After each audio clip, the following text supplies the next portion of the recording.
আসসালামু আলাইকুম। আশা করি সবাই ভালো আছেন। সো ভিউয়ার্স, আর কথা না বাড়িয়ে চলেন শুরু করা যাক আজকের এই নতুন ভিডিও। এখন তুমি কিভাবে যাবে? এই বাক্যটির আরবি বাক্য হচ্ছে আলহিন ইনতা কেফ রু।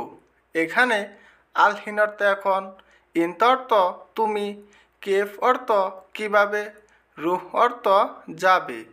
আলহিন ইনতা কেফ রু, এখন তুমি কিভাবে যাবে? তোমাকে অবশ্যই এখানে থাকতে হবে।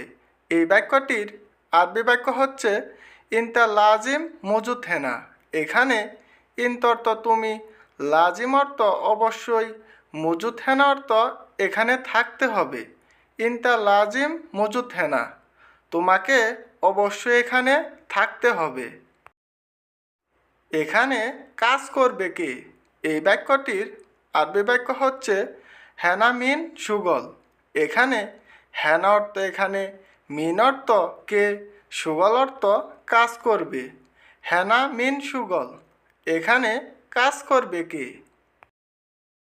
দেখো, এটা কি সমস্যা? এই বাক্যটির আরবি বাক্য হচ্ছে সুফ হাদা এস মুশকিলে। এখানে সুফ অর্থ দেখো, হাদা অর্থ এটা, এস অর্থ কি, মুশকিল অর্থ সমস্যা।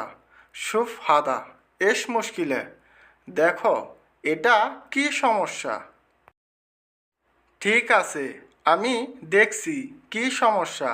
এই বাক্যটির আরবি বাক্য হচ্ছে তাইব আনাসুব এস মুশকিলে। এখানে তাইব অর্থ ঠিক আছে, আনা অর্থ আমি, সুব অর্থ দেখো, এস অর্থ কি, মুশকিল অর্থ সমস্যা। তাইব আনাসুব এস মুশকিলে, ঠিক আছে আমি দেখছি কি সমস্যা। আগে আমি দেখছি কি সমস্যা। এই বাক্যটির আরবি বাক্য হচ্ছে আওয়ালানা সুব এস মুশকিলে। এখানে আওয়াল অর্থ আগে, আনা অর্থ আমি, সুব অর্থ দেখো, এস অর্থ কি, মুশকিল অর্থ সমস্যা। আওয়াল আনা সুব এস মুশকিলে, আগে আমি দেখি কি সমস্যা। সৌদি এসেছে 7 দিন। এই বাক্যটির আরবি বাক্য হচ্ছে ইজি সৌদি সাবায়ুম। এখানে ইজি অর্থ আসা বা এসেছে, সৌদি অর্থ সৌদি, সাবা অর্থ 7, আয়ুম অর্থ দিন। ইজি সৌদি সাবায়ুম, সৌদি এসেছে 7 দিন। সো ভিউয়ার্স, ভিডিওটি এই পর্যন্তই। আশা করি তোমাদের এই ভিডিওটি ভালো লেগেছে। আর এই ভিডিওটি ভালো লেগে থাকলে অবশ্যই চ্যানেলটিকে সাবস্ক্রাইব করে এই চ্যানেলের পাশে থাকবেন। আর সবাইকে অসংখ্য ধন্যবাদ।